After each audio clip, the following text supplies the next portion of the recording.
नमस्ते। अक्षय की पाठशाला में आपका पुनः एक बार स्वागत है। बच्चों, आप मेरे साथ पढ़ रहे हैं सिंथेसिस, एक बहुत ही महत्वपूर्ण इंग्लिश ग्रामर का टॉपिक, खासकर इंटरमीडिएट के लिए। तो बच्चों, जब हम सिंथेसिस पढ़ रहे हैं तो उसका आपने बाखूबी मेरे साथ पार्ट 1 पूरा किया है। पार्ट 1 में हमने प्रयास किया कि आपकी एक ओवरऑल थोड़ा-सा भूमिका बन जाए, एक समझ विकसित हो जाए। तो थोड़ा-सा रिकैप करते हैं। रिकैप मतलब रिवीजन करते हैं। हुआ ये था कि सिंथेसिस माने क्या था? जब हम एक या एक से अधिक सिंपल सेंटेंस मिला करके क्या बनाए? एक सिंपल सेंटेंस बनाए। दूसरा क्या था? Simple sentence plus simple sentence और एक कंपाउंड सेंटेंस बनाए। तीसरे प्रकार का था जो बच्चों, simple sentence plus simple sentence और क्या? एक कॉम्प्लेक्स सेंटेंस बनाए। तो इस पर हमारी चर्चा हुई है पिछले वीडियो में। मैं चाहूँगा कि अगर आपने उस वीडियो को नहीं देखा है तो पहले वो देख कर आइए, फिर जाके इस क्लास को देखिए, तभी आपको इसका पूरा लाभ मिलेगा। तो पिछली क्लास में हमने एक चीज़ और देखा था कि कैसे finite verb and non finite verb बहुत महत्वपूर्ण भूमिका में थी। कैसे? हुआ ये था कि कौन सा सिंपल सेंटेंस है, कौन सा सिंपल सेंटेंस है, कौन सा कॉम्प्लेक्स सेंटेंस है, कौन सा कंपाउंड सेंटेंस है, उसके विषय में अध्ययन तो हम करेंगे, लेकिन पहले हम यह जान तो ले कि वो कौन सी सीमा रेखा है, वो कौन सा लाइन है जहां से खींच दी गई है कि हम जान जाए कि भैया ये सिंपल सेंटेंस है, ये कंपाउंड सेंटेंस है और ये कॉम्प्लेक्स सेंटेंस है ना?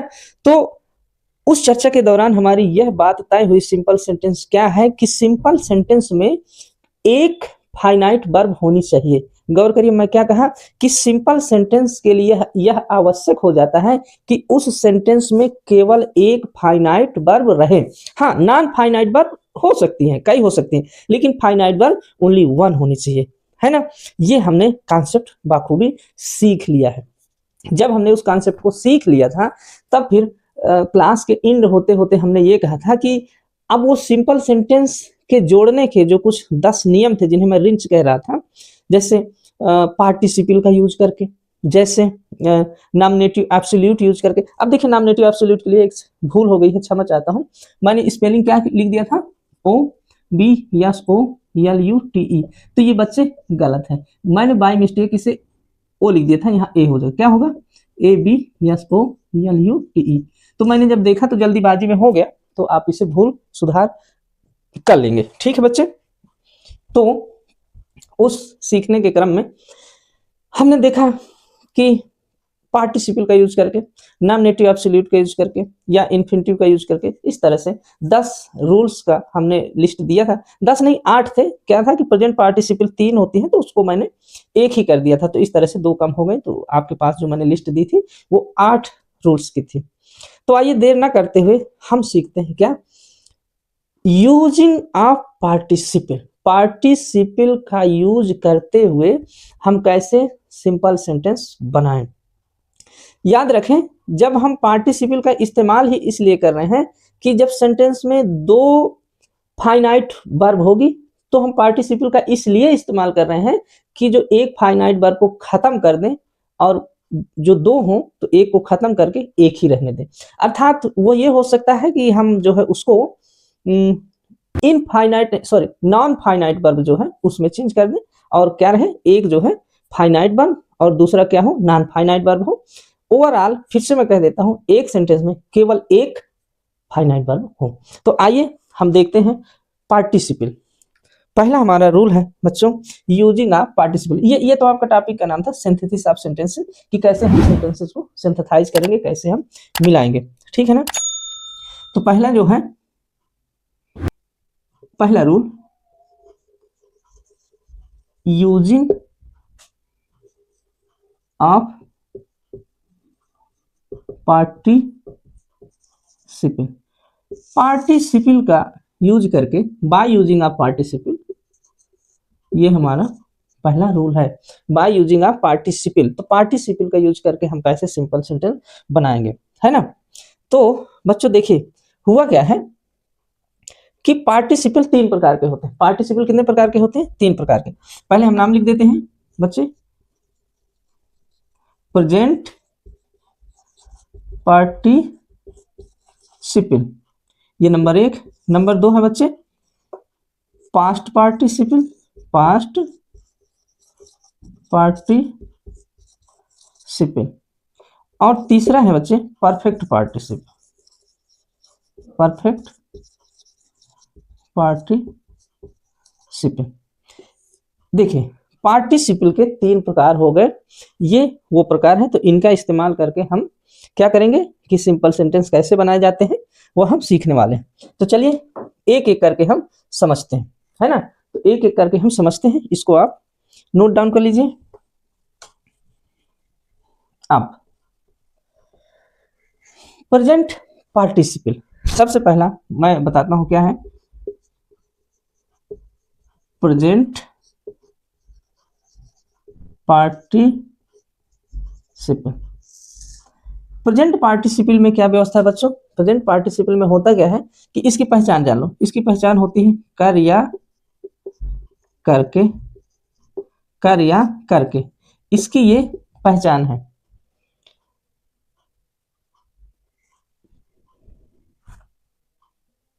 तो ये था, ये है प्रेजेंट पार्टिसिपल। तो मैं क्या कहता हूं कि पहले आपके सामने डायरेक्ट एक उदाहरण पेश करता हूं, फिर आपको समझाता हूं। जैसे the thief, the thief saw, the thief saw a police। ये एक सेंटेंस है कि चोर ने पुलिस को देखा, चोर ने पुलिस को देखा।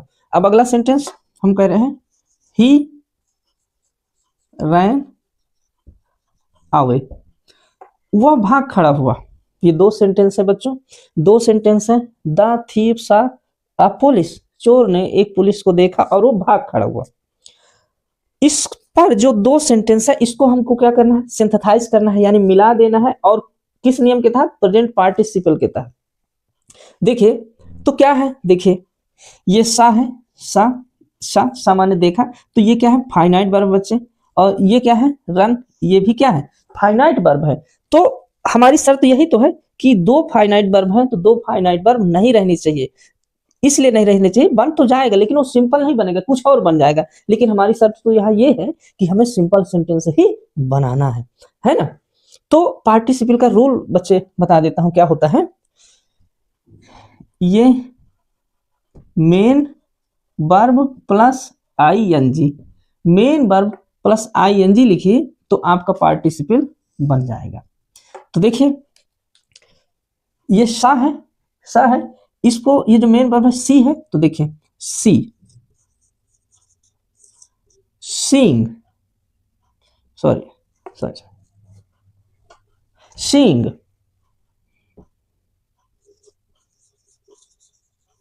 सीइंग द तो है नहीं, ए कर देते हैं, seeing a police, seeing a police comma the thief run away। अब मैंने ये सेंटेंस लिख दिया है। देखिए इसमें क्या मैं किया हूं, ये जो वर्ब था फाइनाइट वर्ब था, तो मैंने क्या किया इसमें सीइंग, ये इसे एक फ्रेज बना दिया। क्या बना दिया? फ्रेज बना दिया।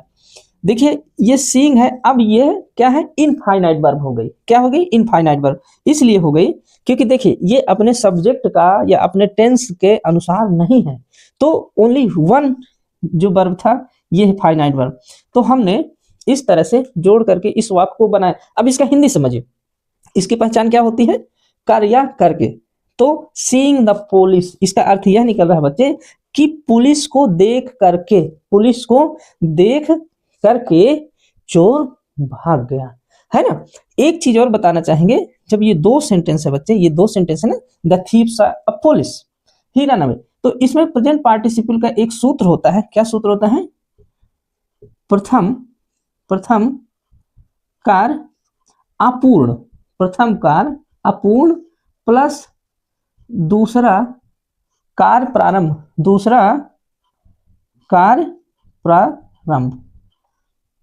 देखिए यह बात आपको समझिएगा कि प्रेजेंट पार्टिसिपल वहां बनती है। देखिए पहला का, देखिए द थीफ सा अ पुलिस, तो जब चोर ने पुलिस को देखा, एक काम। दूसरा काम क्या है कि वो भागा।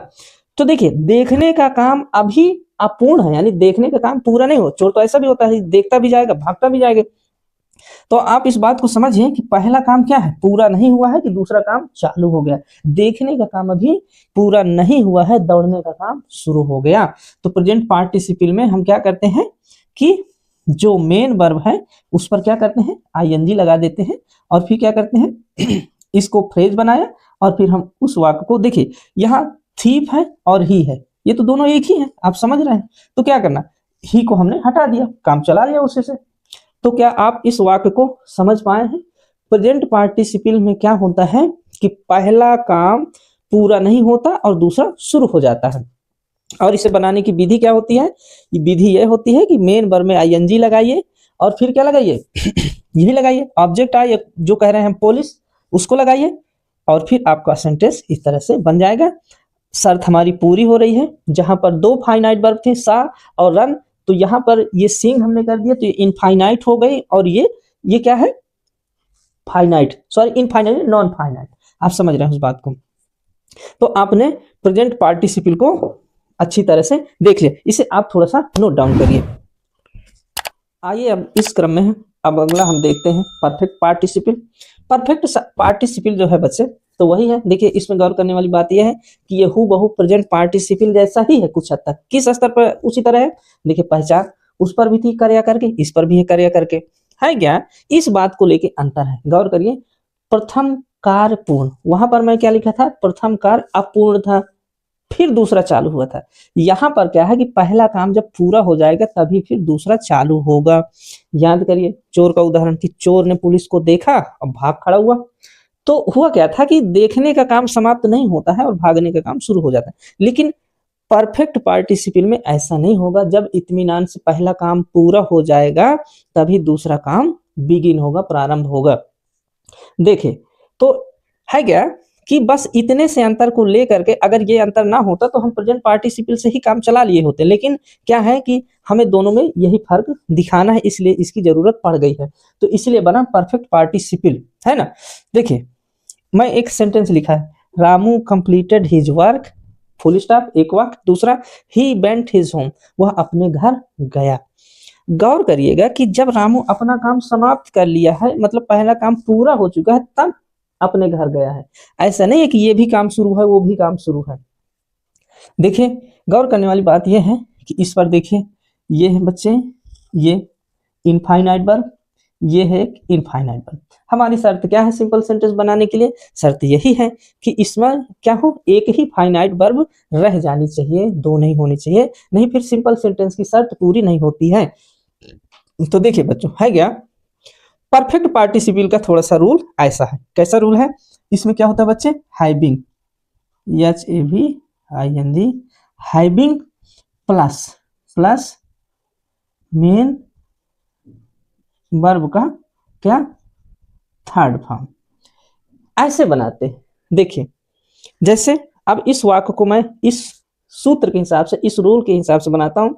जब पहला काम पूरा हो जाए तो हम परफेक्ट पार्टिसिपल के हिसाब से बनाएंगे, अगर काम अधूरा है तो हम प्रेजेंट पार्टिसिपल के हिसाब से बनाते हैं।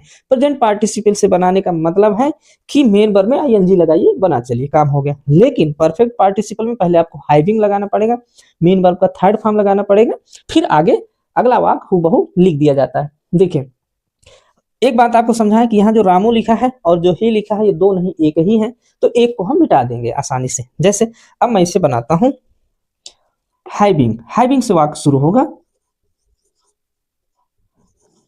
हैविंग कंप्लीटेड, ये तो थर्ड फॉर्म, देखिए हैविंग है, अब मेन वर्ब का third form, having completed his work, यहां थोड़ा सा कामा लगाइए, क्या है, अब ही की जगह ही हम क्या लिख देंगे, रामू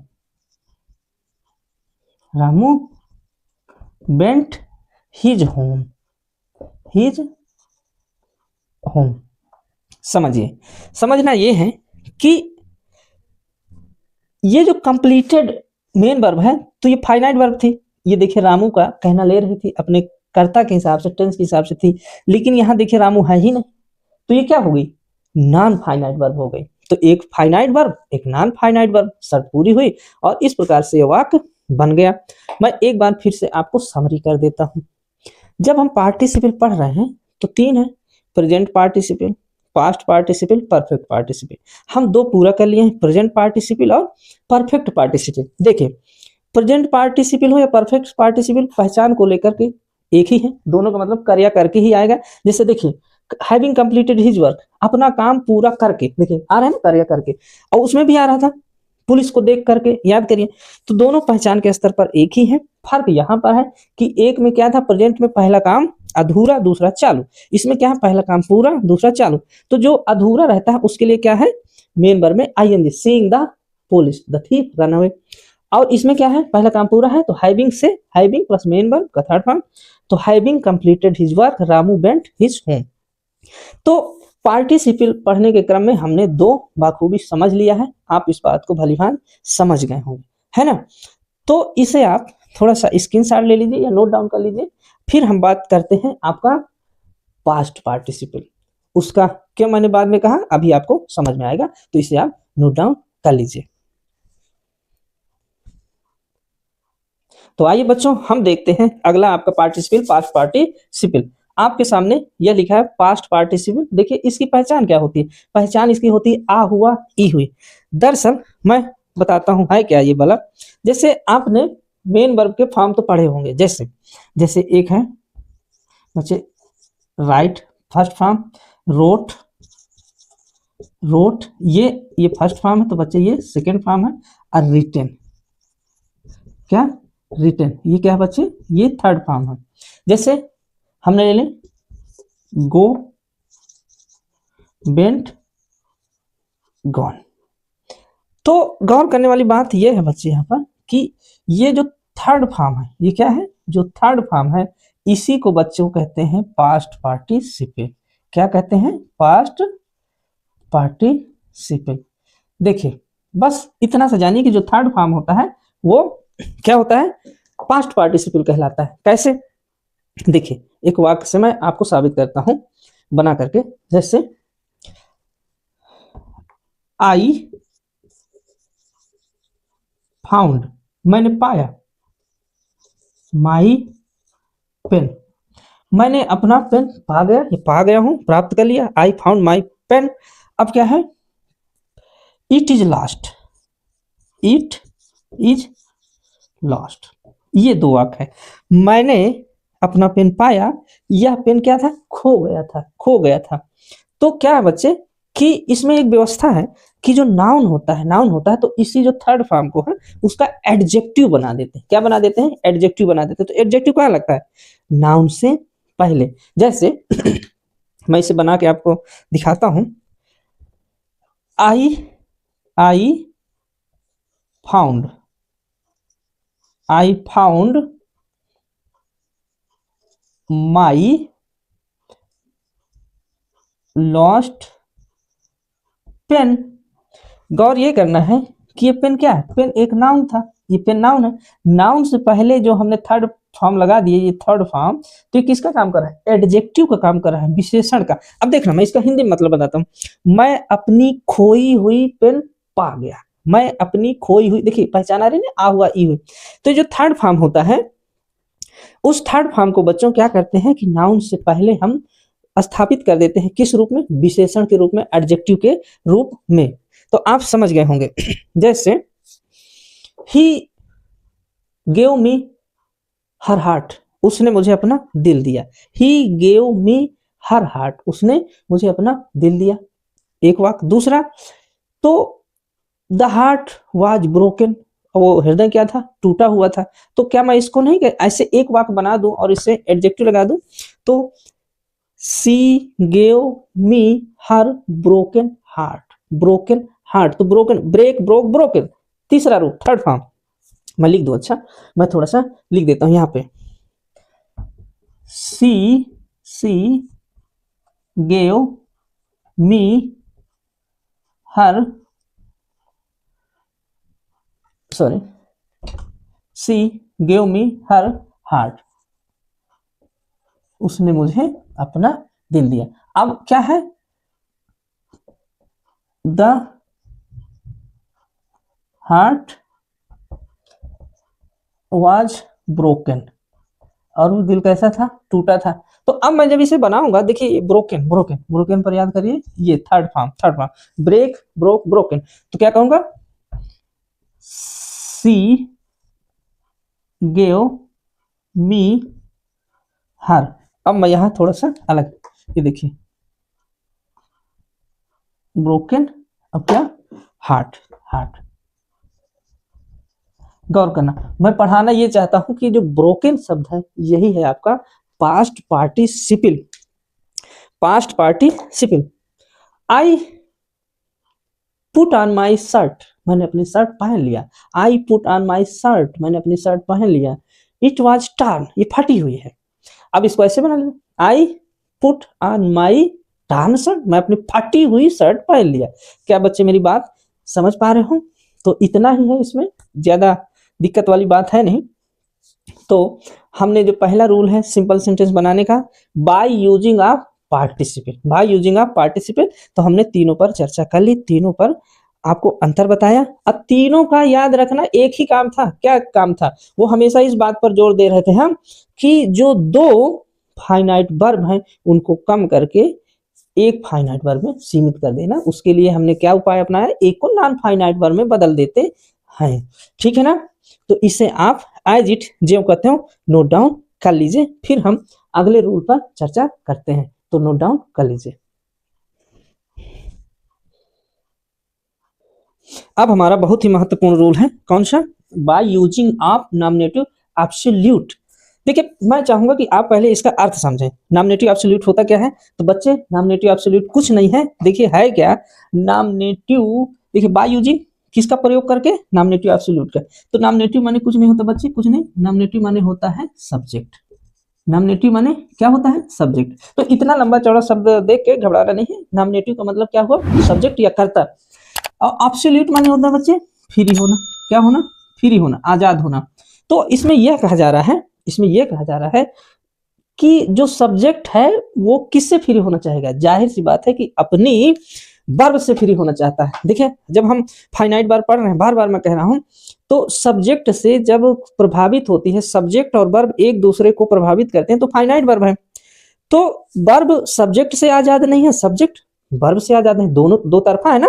ऐसे मान लो कि सब्जेक्ट पति है और जो वर्ब है पत्नी है, तो एक दूसरे से कैसे आजाद हो सकते हैं। लेकिन ये महोदय कहते हैं कि मुझे जो है अपनी जो वर्ब है उससे आजाद होना है, यही है नॉमिनेटिव एब्सोल्यूट, ये आजाद होना चाहता है। क्यों आजाद होना चाहता है, तो अगर उसे अपने वर्ब से आजाद होना है तो उसे हम फाइनाइट नहीं नॉन फाइनाइट बदल दें। क्या है, यानी सब्जेक्ट का और वर्ब का कोई संबंध ना रहे, एक दूसरे को प्रभावित ना करे, यही तो नॉन फाइनाइट वर्ब है। तो इसमें यही कहा जा रहा है बच्चे कि क्या है कि वो जो नॉमिनेटिव यानी सब्जेक्ट है वो किससे है, अपने वर्ब से आजाद होना चाहता है। ठीक है ना? तो आप क्या इस बात को समझ गए हैं? तो इसका रूल है कैसे आजाद होगा, देखिए इसका रूल ये है, थोड़ा सा आपको लिखना पड़ेगा। सबसे पहले क्या यूज करेंगे, सबसे पहले बच्चे करेंगे use nominative absolute, nominative absolute लिखे सबसे पहले, और फिर आप यूज करिए पार्टिसिपल का। देखिए पार्टिसिपल पीछा नहीं छोड़ रही है, यानी आप पार्टिसिपल को अच्छी तरह से समझ लीजिए, है ना। और फिर क्या होगा, प्लस शेष, शेष वाक्य जो बचेगा। देखिए अभी आप इसको ऐसे ही समझ लीजिए, मैं लिखा हूं इसको आप समझिए। जैसे एक मैं वाक्य लिखता हूं,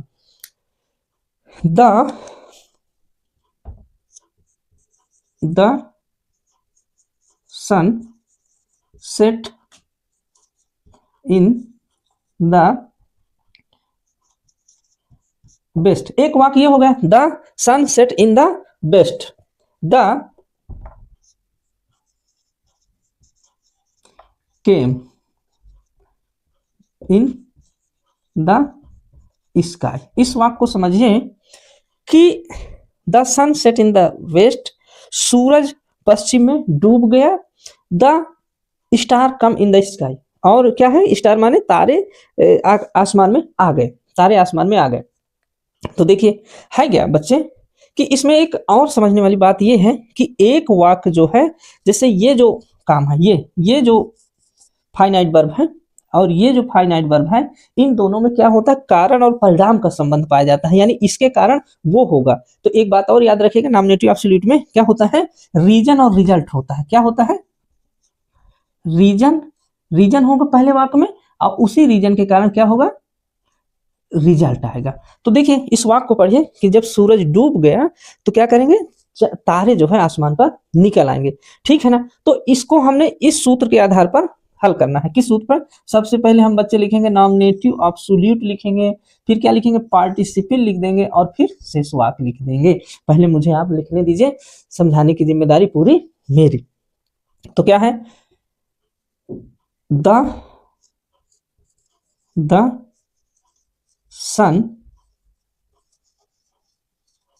having set, the sun having set, सूरज के डूब जाने पर, ने पर, है ना, इत्मीनान से। आगे comma, the star came in the sky.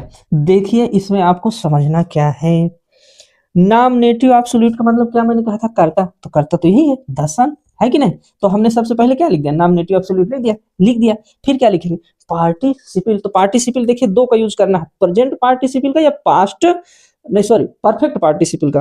तो प्रेजेंट पार्टिसिपल में क्या था कि पहला काम पूरा ना हो कि दूसरा चालू हो जाए। परफेक्ट पार्टिसिपल में क्या था, पहला काम जब इत्मीनान से पूरा हो जाता है तब दूसरा चालू होता है। तो ये पार्टिसिपल हमने संकेत के रूप में लिख दिया है, लेकिन कौन सी पार्टिसिपल यूज करेंगे, थोड़ा दिमाग दौड़ाइए दौड़ाइए। ये है, देखिए पहले सूरज डूब गया है, यानी पहला काम पूरा हो गया है, फिर दूसरा काम शुरू होगा। आप समझिए, ये थोड़ी है कि सूरज डूब रहा है तारे उधर से निकल रहे, ऐसा नहीं। यहाँ भाव ये है कि जब सूरज पहला काम पूरा कर लेगा तब फिर क्या होगा, तारों के निकलने का काम होगा। तो ये पार्टिसिपल कौन सा यूज करेंगे, परफेक्ट पार्टिसिपल। तो याद करो क्या, हैविंग याद करो, हैविंग नहीं लगा देते, हैविंग प्लस मेन वर्ब का थर्ड फॉर्म। तो सेट होता है बच्चे, सेट माने ढलना। तो पहला भी सेट होता है और दूसरा भी सेट होता है और तीसरा भी सेट होता है। तो बच्चे ये वाला यूज हुआ है, वो देखने में भले तीनों एक लगे, लेकिन ये क्या है, ये बच्चे थर्ड फॉर्म वाला है। तो परफेक्ट पार्टिसिपल में क्या था, हैविंग प्लस मेन वर्ब का थर्ड फॉर्म। याद आया कि नहीं।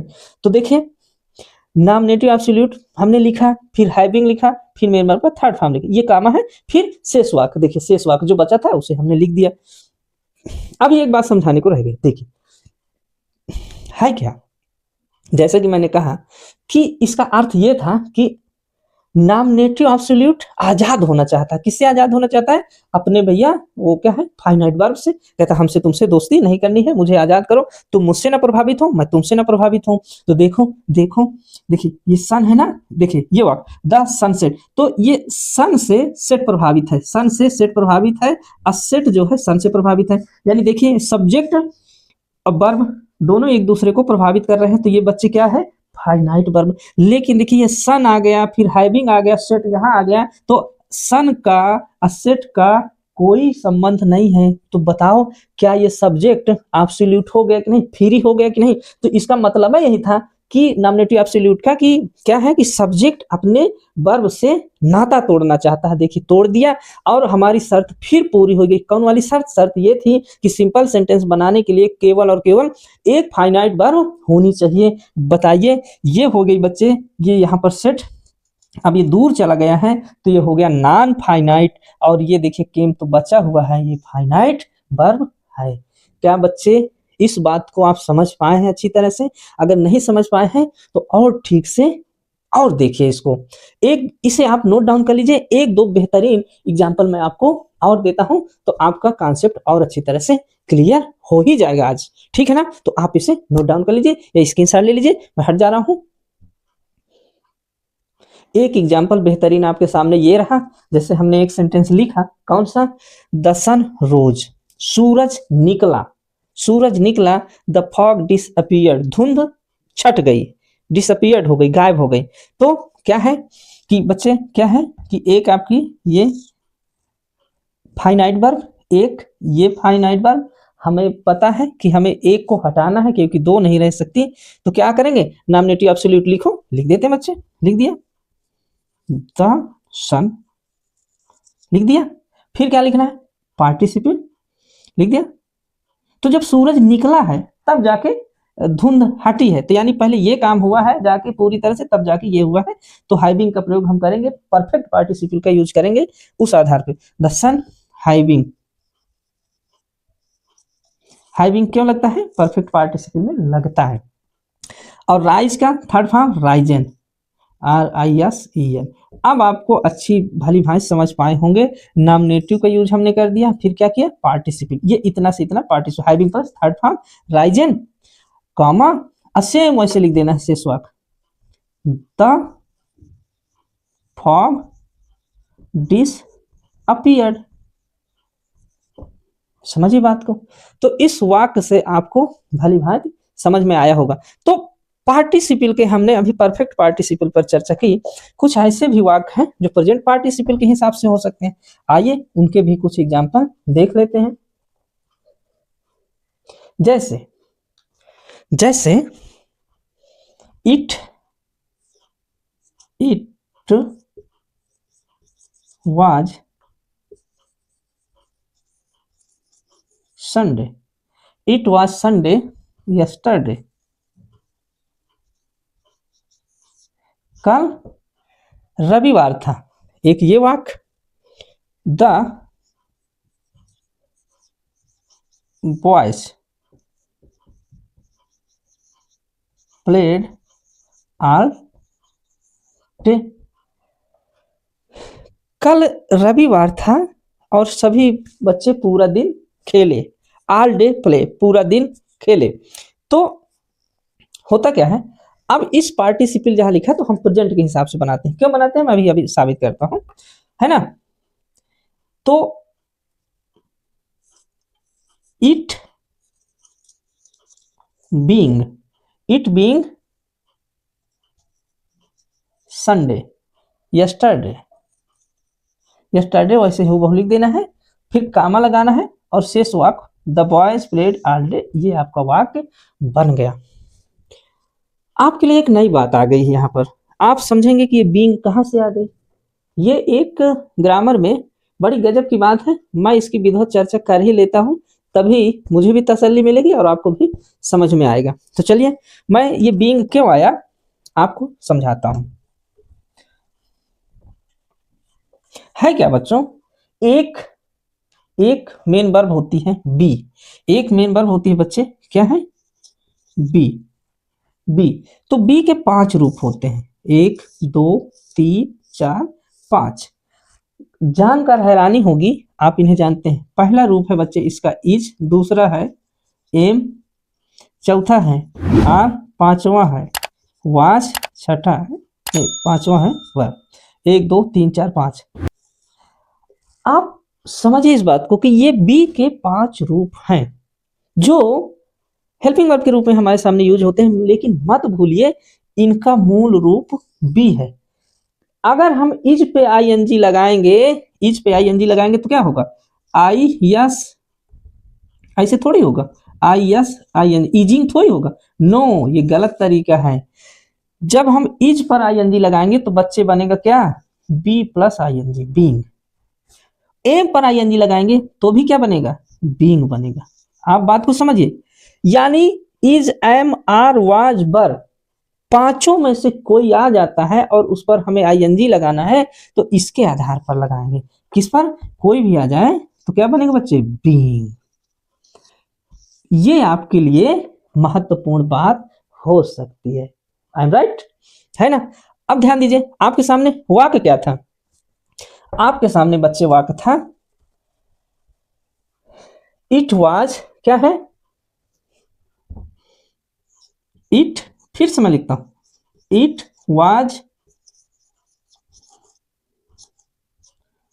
वाज संडे यस्टरडे, ये लिखा है ना।